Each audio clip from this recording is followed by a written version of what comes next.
వేసవి వేడిపై దాడి చల్లటి రిఫ్రెషింగ్ స్టాప్ తో హాయి.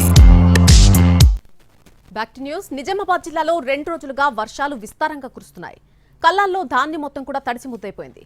ఆర్మూర్ కొనుగోలు కేంద్రంలో ధాన్యమంతా తడిసిపోయింది. తడిసిన ధాన్యానికి మొలకలొచ్చాయి. కొనుగోళ్లు ఆలస్యమవుతూ ఉండడంతో రైతులు ఆందోళన వ్యక్తం చేస్తున్నారు. మరొక 3 రోజుల పాటు వర్షాలు కురిసే అవకాశం ఉన్నట్టుగా వాతావరణ శాఖ అధికారులు తెలిపారు. నిజామాబాద్ లో వర్షాలతో పంట నష్టాలకు సంబంధించి మరింత సమాచారం మా ప్రతినిధి బాలకుమార్ అందిస్తారు.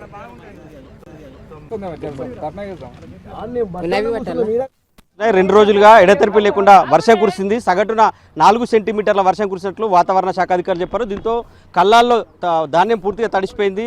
మొలకలు వచ్చే పరిస్థితి నెలకొంది. ప్రస్తుతం మనం ఆర్మూర్లో ఉన్నాం. ఆర్మూర్లో కొనుగోలు కేంద్రంలో చాలా ఇబ్బందులు ఉన్నాయి. ఇక్కడ కొనుగోలు జరగట్లేదని రైతులు ఆవేదన చెందుతున్నారు. చూడొచ్చు, ధాన్యం కొనుగోలు త్వరగా పూర్తి చేయాలి, అప్పుడే తమకు న్యాయం జరుగుతుందని కూడా ఆందోళనలో ఉన్నారు రైతులు. ప్రస్తుతం మనతో మహిళా రైతు కూడా ఉంది. తన ఆవేదన ఏందో తెలుసుకునే ప్రయత్నం. అంటే వర్షాలు ఎట్లా, ఎన్ని రోజుల నుంచి వర్షాలు పడుతుంది, మీ పరిస్థితి ఏంది? 2 రోజుల నుంచి వర్షం పడుతుంది. నేను కౌలు చేస్తా, నేను కౌలుదారికి కాపాయకి ఎట్లా కట్టియాల? నేనేం చేసుకొని బతకాలా? కౌలు కోసమే కదా. ఆయనకు నాకు నిండితేనే ఆయనకు నేను కౌలు కట్టిస్తా కదా. ఆయన కౌలు కట్టి అంటే ఊకుంటాడా? నేను కోసి 5వ నెలలో 1వ తారీఖు కోసిన, ఇవాళ 22 తారీఖులో కూడా కాటగాలేవు. నాకు ఎంత బాధ అనిపిస్తుంది వ్యవసాయం చేసేటి రైతుకు. మొత్తం దడిసింది. ఇవన్నీ లాకలు అవే మొత్తం దడిసిపోయినాయి. నేను ఏం చేయాలి? అడ్లు పట్టుకొని 1 నెల తింటే దంగుతాయా, 2 నెలలు తింటే దంగుతాయా?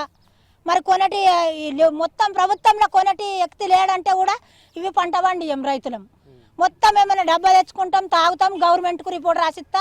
పిల్లలతో మా భార్య భర్తలతో సహా 5-6 కొడుకులు ఉన్నారు. వాళ్ళకి ఎట్లా బతికియాలా? నేను ఏం చేయాలి? ఏం పనికి వస్తుందని లేకుంటే అడ్లు మొత్తము ఇంట్లో మొత్తం ఇట్లనే పెట్టుకున్నాలా. ఒక్క సంచి కూడా పంపించిన సంచి కూడా రైతులే ఆపసు మలపద్దు. ఏడ పెట్టుకున్నా చేసిన మీ నాన్నయ్య మీ తీసుకోము తరుగు పోతాయంటే మాత్రం ఊకుండం.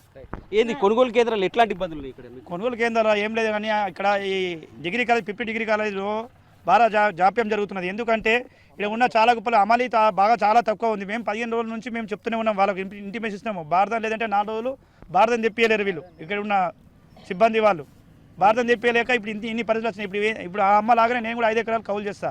వాళ్ళకి ఏం కట్టియాలా, నాకేం నిండుతుంది? ఈ మిషనర్లకు ఏమి ఇవ్వాలి? నేను నా వడ్డు ఇట్లయినా ఈ పరిస్థితికి ఎవరు ఇప్పుడు 11 టన్నుల బాధ్యులు ఎవరు? ప్రభుత్వం ఇస్తుందా? ఇంకా భారీ వర్షం అంటారు. వీళ్ళేమో లేబర్ లేరని చెప్తున్నారు. మా పరిస్థితి ఏం కావాలా? లేబర్ కావాలా? ఇప్పుడు మాకు నింపాలా? లారీలు కావాలి, నింపిన వాళ్ళకి కూడా లోన్లు చేయాలి సార్, లేకుంటే ప్రాబ్లం అవుతుంది.